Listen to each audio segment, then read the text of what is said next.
Learn how to learn itu kan sebetulnya buat orang belajar itu beban ya. Kalau buat saya mindsetnya dulu sih. Mindsetnya itu adalah enjoy. Kita seneng belajar sesuatu yang baru. Mungkin tipsnya kalau kita suka satu topik, ya kita belajar dulu di topik itu supaya dapetin asiknya belajar gitu ya. Kita dibombardir dengan banyak informasi, kadang-kadang kan kita merasa kayak aduh beban banget nih harus belajar ini. Tapi begitu udah dapet enaknya belajar, kayak jadi seru gitu kan. Kayak kita nggak pernah merasa kayak kita udah tahu tentang sesuatu. Pasti rasanya kan kayak pengen tahu karena kita merasa belum tahu tentang banyak hal. Learn how to learn itu penting karena ya sekarang dengan banyaknya informasi dan ekspektasi yang meningkat, itu saya rasa soft skill yang fundamental banget gitu.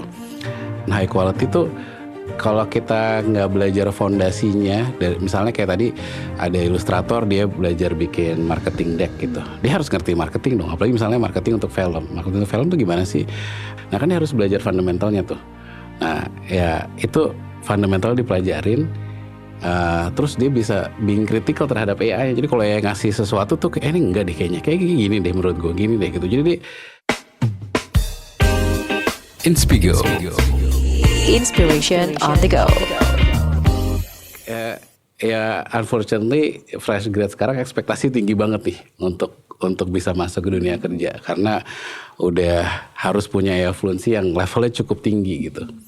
Dan itu mungkin di US ya, di Indonesia mulai dikit-dikit lah ada kayak gitu. Mungkin kita sekitar 2 tahun ketinggalan gitu atau di belakang lah ya gitu, catch up-nya nggak lama lah menurut saya. Nanti pelan-pelan akan mulai kayak gitu. Banyak ekspektasinya tuh udah cukup tinggi. Jadi role-nya mungkin nggak terlalu bergeser, cuma ekspektasi yang bergeser. Rada ini ya Mas, rada menakutkan ya untuk para fresh grad. Nah supaya nggak menakutkan nih Mas, sebenarnya ada gak sih tips dan trik buat para fresh grad nih untuk mempersiapkannya gitu? Apakah harus being curious gitu tentang AI itu, atau misalnya emang harus intern dulu di perusahaan-perusahaan gitu Mas? Ya sebetulnya nggak hanya fresh grad ya yang takut, kayaknya semuanya juga takut ya. Tapi yang paling kasihan sebetulnya fresh grad karena kan all of a sudden ya pas gue lulus begini nih gitu kan, ekspektasi tinggi banget gitu. Kalau saya sih sebenarnya lebih encourage teman-teman ya gitu untuk berkarya gitu menggunakan AI. Jadi gimana caranya, ada project misalnya di kampus, ya nggak apa-apa pakai AI. Terus ya kelebihannya apa kalau pakai AI? Dia bikin karya-karya itu, karena AI fluency aja, cuma skill aja, menurut saya nggak terlalu kelihatan value-nya. Oh saya jago ChatGPT, oh saya bisa bikin ini, bikin apa gitu. Nah baiknya kalau tadi ngomongin apply kerjaan, baiknya yang diceritain tuh projectnya. Saya kemarin bikin project ini pakai AI ini, saya pakai nano banana segala macam, bikinnya begini gitu kan. Itu karya-karyanya itu yang dibahas, sehingga kelihatan dia sebetulnya sejago apa menggunakan teknologinya gitu. Jadi kalau buat teman-teman yang masih kuliah atau even yang udah bekerja ya, sebanyak-banyaknya bikin karya-karya ini menggunakan teknologi gitu.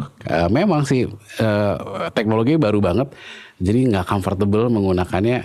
Mungkin buat yang anak-anak baru menggunakan teknologi atau baru mau masuk ke dunia kerja, itu sesuatu yang exciting ya, karena kan bisa bikin ini, bisa gini. Tapi buat yang udah kerja yang kayak kok bisa bikin gini ya, kerjaan gue gimana? Nah itu kan, tapi emang nggak dipungkiri ya, namanya disruptive technology. Ya rasanya sedisruptif ini ya gitu. Kalau kita ngomongin teknologi yang lain-lain kayak misalnya blockchain atau apapun itu, biarpun teknologinya signifikan, tapi kan nggak berasa sedisruptif itu ya. Nah ini kan disruptif banget, makanya rasanya nggak nyaman buat fresh grad maupun buat yang existing employees ya gitu. Jadi ya kalau kebanyakan takut nanti kita ketinggalan.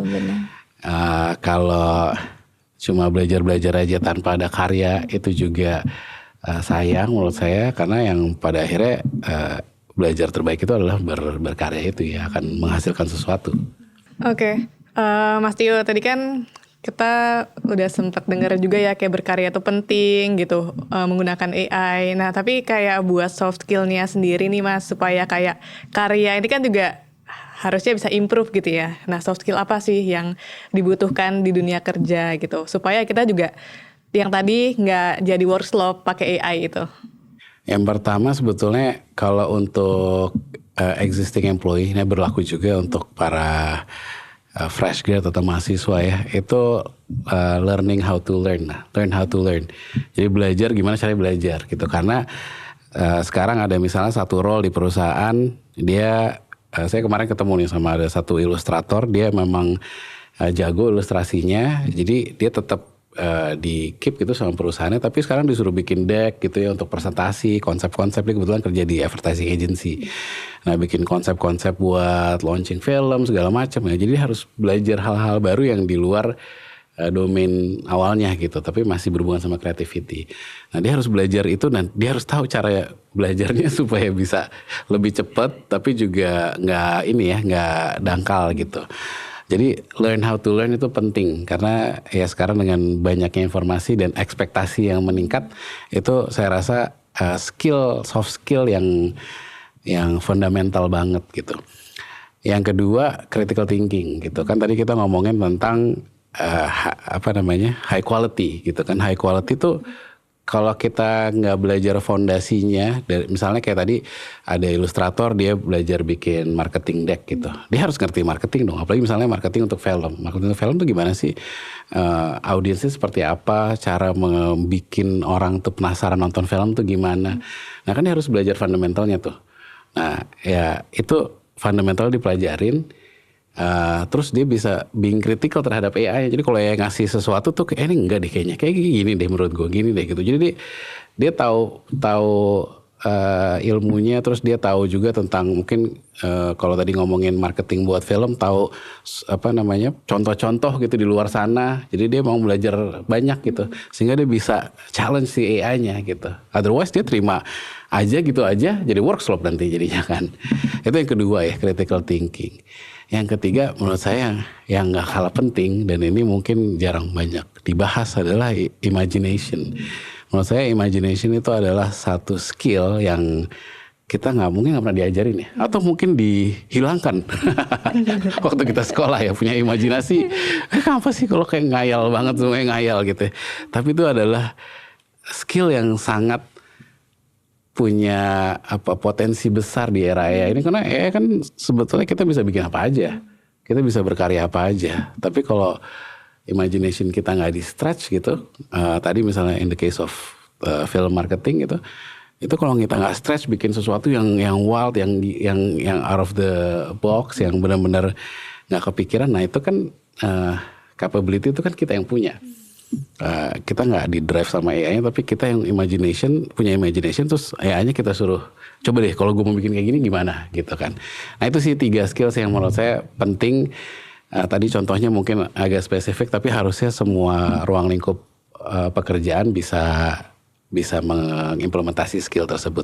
Nah menarik banget nih Mas Tio. Mas Tio kan tadi cerita ya, ada 3 soft skill yang harus dimiliki. Yang pertama learn how to learn, terus critical thinking, dan satu lagi ada imajinasi. Yes. Nah kalau misalnya di dunia kerja nih Mas, dan tadi juga Mas Tio sempat cerita gitu ya, kalau misalnya imajinasi kita tuh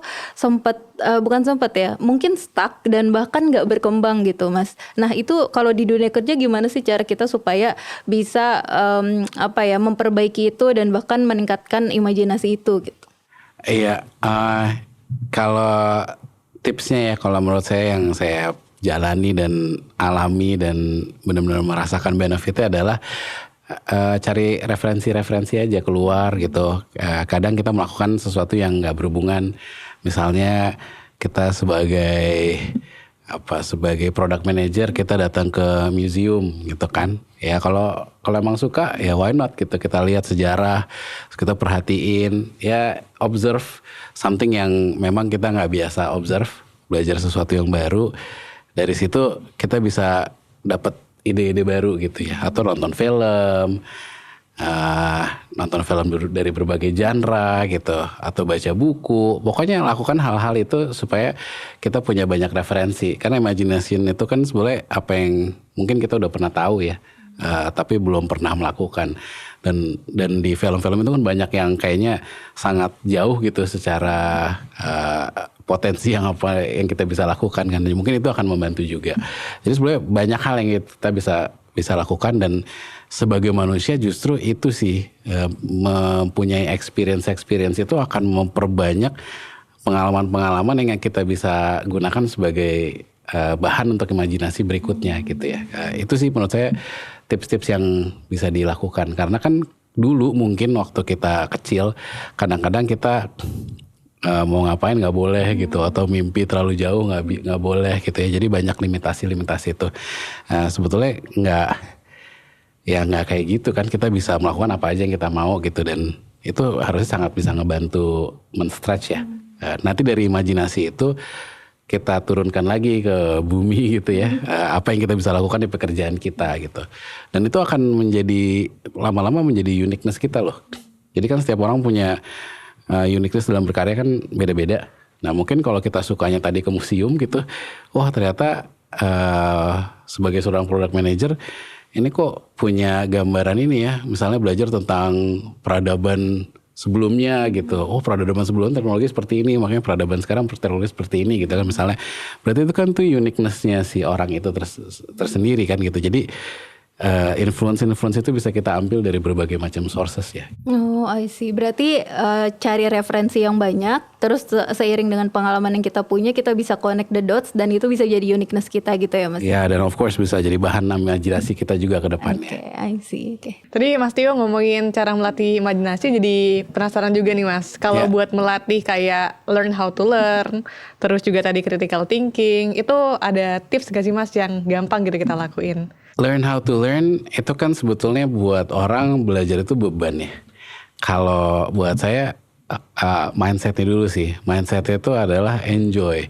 Kita seneng belajar sesuatu yang baru. Mungkin tipsnya kalau kita suka satu topik, ya kita belajar dulu di topik itu supaya dapetin asiknya belajar gitu ya. Karena sekarang dengan tsunami of information dan knowledge ini kan terlalu kita dibombardir dengan banyak informasi. Kadang-kadang kan kita merasa kayak aduh beban banget nih harus belajar ini. Tapi begitu udah dapet enaknya belajar, kayak jadi seru gitu kan. Kayak kita nggak pernah merasa kayak kita udah tahu tentang sesuatu. Pasti rasanya kan kayak pengen tahu karena kita merasa belum tahu tentang banyak hal. Jadi learning how to learn itu kuncinya adalah enjoy the learning process. Itu sih menurut saya. Habis gitu kita baru belajar dengan metode masing-masing ya. Ada yang mungkin belajarnya lebih banyak baca, banyak dengar, banyak nonton segala macam. Tapi core-nya itu adalah enjoy the learning.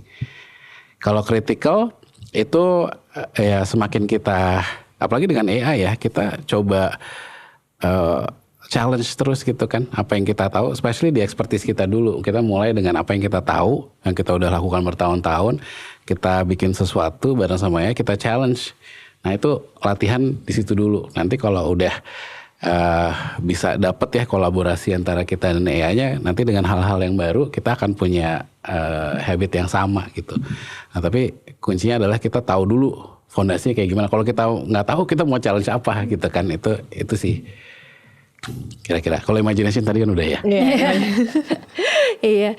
Nah Mas, mungkin kalau misalnya dirangkum nih ya Mas, apa sih makna soft skill di era AI ini? Soft skills itu sebetulnya kan ada orang bilang itu human skills. Itu yang membedakan kita dengan teknologi atau dengan robot atau dengan AI gitu kan. Kita at the end of the day kita kerja bareng sama manusia-manusia juga. Kita bertiga kerja bareng gitu. Ya kalau kita semuanya rely on ini, kita nggak bisa kolaborasi, ya nanti kita mau bikin sesuatu akan susah juga. Jadi maknanya adalah justru ini pengingat humans need to be humans gitu. Karena kalau kita nggak punya soft skills ini, kita nggak punya nih interaksi ngobrol gitu. Karena sama AI ya udah kita seperlunya aja. Kalau kita nggak perlu ya udah selesai kerjanya udah gitu. Jadi penting untuk membuat reminder sebetulnya humans itu apa sih esensinya gitu, dan kita untuk hidup itu tuh perlu apa sih gitu. Tadi kolaborasi ya dan lain-lainnya. Jadi itu sebenarnya menurut saya penting banget untuk jadi reminder ya. Nah semakin canggih teknologi, semakin kita di remind bahwa apa esensi menjadi manusia gitu. Oke, Mas Tio tadi kan sempat mention tentang kolaborasi gitu ya. Mungkin kalau 3 soft skill yang Mas Tio tadi sempat share tentang learn how to learn, terus critical thinking, dan juga imajinasi itu kan kayak diri kita banget nih. Kayak apa yang kita dialogkan atau diskusikan dengan diri sendiri. Tapi di dunia kerja nggak mungkin kita bekerja itu sendiri, pasti sama orang lain. Nah, ada nggak sih Mas soft skill yang penting gitu ya, yang related dengan bekerja sama dengan orang lain gitu? Ya tadi kolaborasi udah di-mention ya, itu penting banget karena at the end of the day kita kerja bareng sama orang, kita serving juga untuk manusia gitu kan, yang audiens kita yang kita bantu juga manusia. Mungkin kalau tambahan 2 lagi, yang pertama adalah open-mindedness. Sekarang especially teknologi banyak banget yang baru, yang dahsyat-dahsyat. Kalau kita nggak open mind terhadap sesuatu yang baru, itu akan juga nanti bisa melimitasi kita ya. Misalnya Nani udah jago bikin presentasi pakai AI, Novia udah jago bikin postingan pakai AI gitu. Aku ketinggalan gitu kan. Jadi nanti kalau kita kerja sama juga nggak bisa gitu karena Ada gapnya itu ya. kita nggak connect Iya. gitu. Nah, open mindedness-nya itu penting ya supaya kita juga tetap masih bisa selaras dalam bekerja bersama-sama. Yang ketiga itu lebih ke arah problem solving karena problemnya akan banyak nih, problem selalu banyak gitu. Dan nggak apa-apa, itu part of learning kan. Jadi problem selalu banyak, tapi gimana cara menyelesaikan problem-problem itu. Jadi nah itu kan kalau kita kolaborasi bareng-bareng, kita juga bekerja sama pasti ada problem-problem. Nah kita itu gimana caranya kita bisa menyelesaikan problem-problem itu. Pakai AI, nggak pakai AI. Tapi itu adalah sebuah skills yang penting ya ke depannya. Karena problemnya kemungkinan besar belum ada sekarang. Ini problem-problem baru. Mungkin 5 tahun lalu kita pernah nggak sih ngebayangin problem AI fluency? Kan nggak ada ya. Nggak ada kan. Problem orang tergantikan oleh AI gitu tuh kan nggak kepikiran gitu. Jadi problem-problemnya tiba-tiba ada yang dulu nggak eksis sama sekali. Jadi sebagai manusia itu another soft skill yang penting ya. Apalagi dalam konteks pekerjaan, kita kerja bareng, problem solving itu penting. Mungkin mindset yang paling penting di problem solving itu adalah kita nggak takut sama problem. Ya, kita nggak takut sama problemnya dulu, kan problemnya mau kita solve nih. Kalau kita udah takut duluan, kita nggak bisa solve nih. Kita cuma meminggirkan problemnya. Tapi kalau kita udah berani ngadepin problemnya, ya kita bisa solve itu gitu. Hari ini diskusinya menarik banget ya Mas Tio, coveragenya banyak banget juga. Dari mulai technical skill tadi, terus soft skill, terus juga tadi Mas Tio benar-benar ada kata-kata yang nancep banget kayaknya di hati aku ya. Jangan takut sama problem. Kenapa kamu takut ya? Selama ini. Ya kan kadang kita suka takut ya, tapi ternyata itu bisa jadi hal yang menghambat kita untuk menyelesaikan suatu problem. Oke, hari ini kita udah diskusi dan cover banyak banget topik nih, mulai dari soft skill, hard skill, terus apa aja yang harus disiapkan oleh fresh graduate dan bagaimana kita sebagai pekerja meningkatkan kualitas kinerja kita. Kalau misalnya nih kamu suka dengan diskusi kita hari ini, jangan lupa untuk subscribe ya. Dan kalau misalnya ada topik yang pengen kamu tanyakan atau misalnya kita bahas lebih dalam, kamu bisa juga untuk komen di bawah sini, jangan lupa ya. Dan see you Inspigers, bye-bye. Inspigo, inspiration on the go.